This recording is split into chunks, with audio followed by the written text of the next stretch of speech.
The Smiling Man. About 5 years ago, I lived downtown in a major city in the US. I've always been a night person, so I would often find myself bored after my roommate, who was decidedly not a night person, went to sleep. To pass the time, I used to go for long walks and spend the time thinking. I spent 4 years like that, walking alone at night, and never once had I reason to feel afraid. I always used to joke with my roommate that even the drug dealers in the city were polite. But all of that changed in just a few minutes of one evening. It was a Wednesday, somewhere between 1 and 2 in the morning, and I was walking near a police-patrolled park quite a ways from my apartment.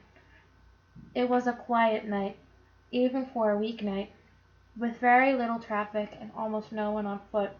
The park, as it was most nights, was completely empty. I turned down a short side street in order to loop back to my apartment when I first noticed him. At the far end of the street, on my side, was the silhouette of a man dancing.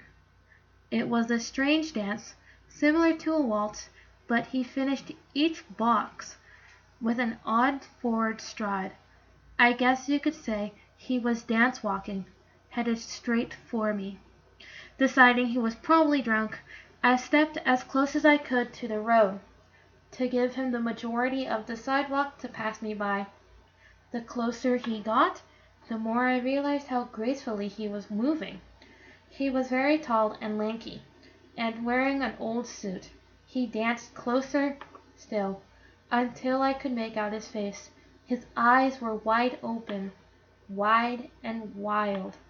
He had head tilted back slightly, looking off at the sky. His mouth was formed in a painfully wide cartoon of a smile. Between the eyes and the smile, I decided to cross the street before he danced any closer. I took my eyes off of him to cross the empty street. As I reached the other side, I glanced back, and then stopped dead in my tracks. He had stopped dancing and was standing with one foot in the street, perfectly parallel to me. He was facing me, but still looking skyward, smile still wide on his lips. I was completely and utterly unnerved by this. I started walking again, but kept my eyes on the man. He didn't move. Once I had put about half a block between us, I turned away from him for a moment to watch the sidewalk in front of me. The street and sidewalk ahead of me were completely empty. Still unnerved, I looked back to him where he had been standing to find him gone. For the briefest of moments, I felt relieved, until I noticed him.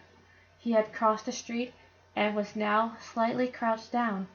I couldn't tell for sure due to the distance and the shadows, but I was certain he was facing me. I had looked away from him for no more than 10 seconds, so it was clear that he had moved fast. I was so shocked that I stood there for some time staring at him, and then he started moving toward me again.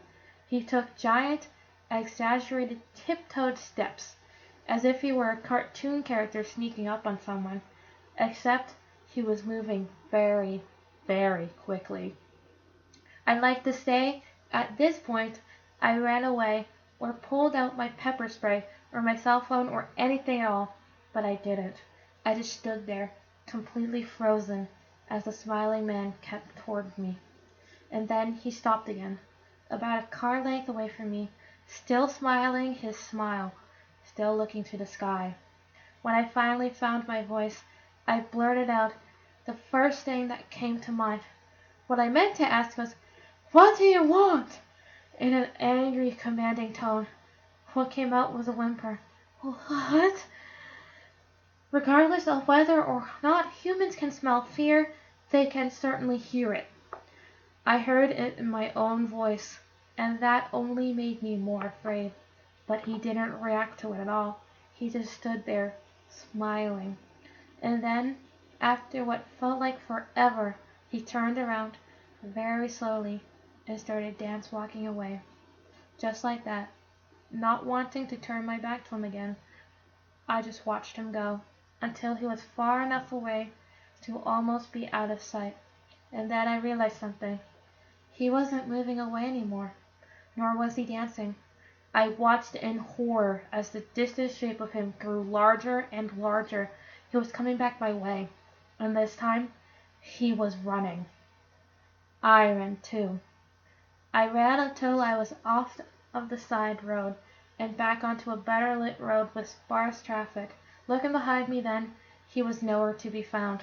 The rest of the way home, I kept glancing over my shoulder, always expecting to see his stupid smile, but he was never there.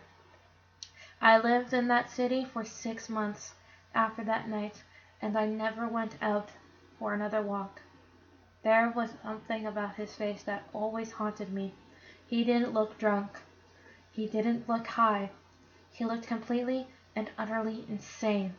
And that's a very, very scary thing to see.